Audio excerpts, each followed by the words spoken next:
नरेंद्र मोदी जी की विदेश नीति के कारण आज देश हर तरह के संकट को झेल रहा है। जो परंपरागत भारत की गुटनिरपेक्ष नीति थी, जिससे भारत के हितों का ध्यान रखा जाता था, मोदी जी ने अपनी पर्सनल ब्रांडिंग के लिए, ट्रंप से प्रेम के लिए, उस भावना को देखते हुए देश के आम जन को संकट में डाल दिया।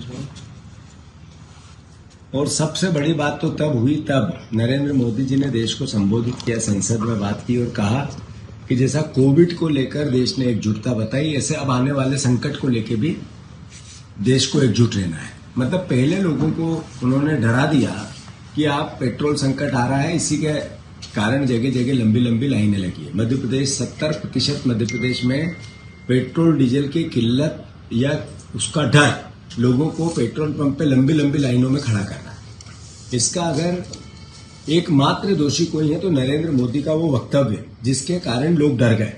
तो मैं समझता हूं ये देश के लिए एक बहुत भयंकर भावनात्मक संकट आ गया है कि देश के प्रधानमंत्री एक तरफ कहते हैं कि आने वाले समय में हमें एकजुट रहना है, जिस भी संकट से आए उससे निपटना है, इसलिए लोग पेट्रोल पंप की लाइनों पे है। और दूसरी तरफ भारतीय जनता पार्टी के मुख्यमंत्री, उनके डीएम जिलों के अलग अलग कहते हैं कोई संकट नहीं है।